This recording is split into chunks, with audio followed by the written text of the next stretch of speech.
You start eating more fiber because everyone says it is good for your gut. But within hours, your abdomen may begin to swell. Gas builds inside your colon, and instead of fixing constipation, you might actually make it worse. Yet if your body handles that same fiber correctly, bacteria inside your gut can transform it into fuel for your own intestinal cells. So how can the exact same food help your body or make you miserable? The difference begins the moment you swallow it. Your teeth crush the food while saliva softens it. Muscles then push it down your esophagus and into your stomach, where acid and enzymes begin tearing the meal apart.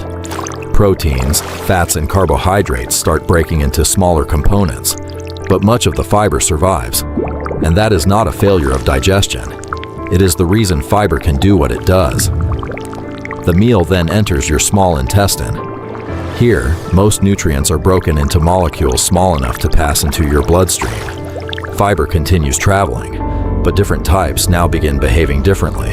Some fibers mix with water and form a thick gel. This can slow the movement of food and influence how quickly certain nutrients are absorbed. Other fibers retain more of their structure. They hold water, expand, and add bulk to the material moving through your intestines. But the most surprising transformation has not happened yet. Deep inside your colon live enormous communities of bacteria. Your digestive enzymes cannot break down certain fibers, but some of these bacteria can. They begin fermenting the fiber. This releases gas, but it can also produce compounds called short-chain fatty acids. One of them, butyrate, can be used as an energy source by the cells lining your colon. Think about that for a moment. Something your body could not digest becomes food for your bacteria, and those bacteria produce something your own cells can use. Meanwhile, the remaining fiber holds water and increases the bulk of your stool. This can help the muscular walls of your colon push waste forward more effectively. So why does increasing fiber sometimes make people feel worse? Because your gut needs time to adjust.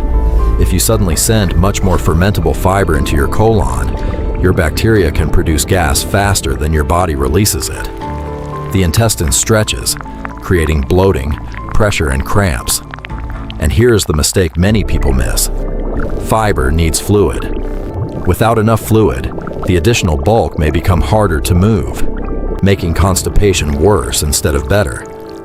That is why gradually increasing fiber and getting it from varied foods such as vegetables, fruit, beans, lentils, nuts, and whole grains is usually easier for the digestive system to tolerate.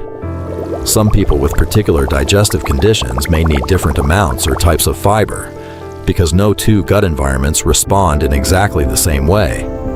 Over the long term, diets rich in fiber-containing foods are associated with a lower risk of heart disease, stroke, type 2 diabetes, and bowel cancer. But those benefits develop through consistent eating patterns, not one enormous high-fiber meal. So the same fiber can help you or make you miserable. The outcome depends on the type, the amount, how quickly you increase it, how much fluid you drink, and what the bacteria living inside you do with it. This is Curious Human, where we reveal what's really happening inside your body. If this made you curious, hit like, share it with someone who would find it fascinating, and subscribe for more.